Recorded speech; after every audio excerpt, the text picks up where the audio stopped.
नमस्कार दोस्तों, मैं हूं अशोक वर्मा। आप देख रहे हैं टीवी 20 न्यूज पर फटाफट खबरें। अब शुरुआत करते हैं खबरों का सिलसिला। नई दिल्ली में संविधान क्लब में विश्व वैदिक दिवस बड़े उत्साह के साथ मनाया गया। सनातनी गंगा फाउंडेशन द्वारा आयोजित इस कार्यक्रम में वैद मंत्रोच्चारण, दीप प्रज्वलन और बालकों की प्रार्थना के जरिए वैदिक सांस्कृतिक ने पुनर्जागरण का संकल्प लिया। वक्ताओं ने कहा कि मंदिर और वेद समाज की धुरी है, इसीलिए सप्ताह में एक दिन परिवार सहित मंदिर जाने का संकल्प लें। कार्यक्रम में धर्मगुरुओं, समाज सेवियों और विदेश प्रतिनिधियों ने हिस्सा लिया और धर्म, मानवता एवं राष्ट्र निर्माण की एकजुटता पर संदेश दिया। सबसे पहले आपके तमाम दर्शकों को मेरा राम राम प्रणाम। ये वैदिक दिवस सिर्फ कॉन्स्टिट्यूशन क्लब में ही नहीं अपितु भारत के विभिन्न हिस्सों में मनाया जा रहा है और ये ऊपर वाले की कृपा है।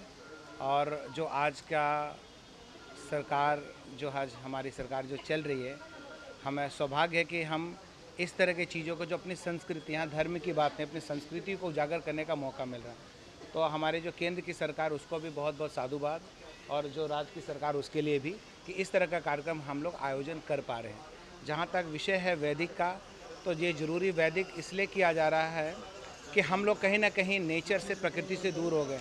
वेद हमें प्रकृति के नज़दीक लाने के लिए बताता है। मनुष्य कल्याण और प्रकृति की रक्षा कैसे कीजिए, ये वेदों में वर्णित है। जो चारों वेद हैं उसमें ऋग्वेद जो है उसमें ये बहुत अच्छे से दिया गया कि किस तरह से मंत्रों के उच्चारण से कैसे हमारे प्रकृति को और इंसान को फ़ायदा हो, तो उसमें वर्णित किया गया। तो कहीं ना कहीं हम इससे अब अछूत होते जा रहे हैं। अछूत होने का मतलब हम उनसे दूर होते जा रहे हैं। तो वैदिक दिवस का मेन उद्देश्य है कि कैसे हम इसको मानव जीवन के व्यवहारिक जीवन में लाया जाए।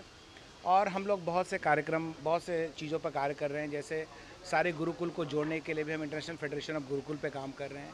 हम लोग जो कर्मकांड है वो इसमें भी काफ़ी हानि हुई धर्म की, जो मंत्रों का उच्चारण है वो सही नहीं, और उसके लिए भी हम लोग अभी हमारे साथ आए थे जो चेयरपर्सन जो अभी बोर्ड के हैं, हम लोग एक सिलेबस तैयार कर रहे हैं कि आने, और एक जगह भी जहाँ पर हम लोगों को इस रिफ्रेशर एक होता है कि हर 2 साल या 3 साल बाद उनको सही करें, उनमें जो त्रुटियाँ उनको सही किया जाए। तो उसके लिए भी काम चल रहा है। और बहुत से मंदिरों के उत्थान के लिए और गुरुकुल के बच्चों को कैसे हम आने वाले उनके भविष्य को सुधार सके, उस पर भी कार्य हो रहा है। और मुझे बहुत खुशी है कि अनेक विद्वान, वेदों के स्कॉलर, बड़े बड़े संत महापुरुष यहाँ उपस्थित हुए, और भारत के विभिन्न हिस्सों में जो बड़े हर्षोल्लास के साथ मनाया जा रहा है। हम चाहेंगे कि ये और तेज़ी से बढ़ता रहे और अगले वर्ष हम और बड़े लेवल पे इसको करने जा रहे हैं। धन्यवाद। विश्व वैदिक दिवस 9 नवंबर हम लगातार 4 वर्षों से मना रहे हैं, और आज केवल दिल्ली में नहीं, पूरे विश्व भर में लगभग हमारा 150 स्थानों पर विश्व वैदिक दिवस मनाया गया। विभिन्न गुरुकुलों में, विभिन्न मंदिरों में, विभिन्न सामाजिक संस्थानों ने गंगा के किनारे ये सारा ऐसा कार्यक्रम पूरा किया हुआ है। और वेद हमारे धर्म की जड़ हैं। किसी भी समाज को गुलाम बनाना है, किसी समाज को मिटाना है, तो उसको पहले जड़ों से काट दो।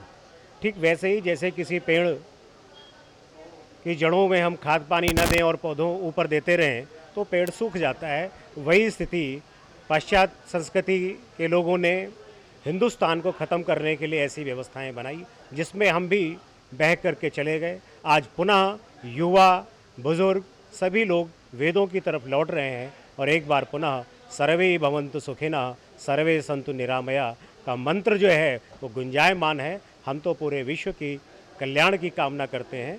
उसी के निमित्त आज ये कार्यक्रम था, और इस पर हम पूरे देशवासियों को शुभकामनाएं देते हैं और सभी को आग्रह करते हैं कि अपनी जड़ों की तरफ लौटो, अपना भविष्य, अपने बच्चों का भविष्य उज्जवल बनाओ। धन्यवाद।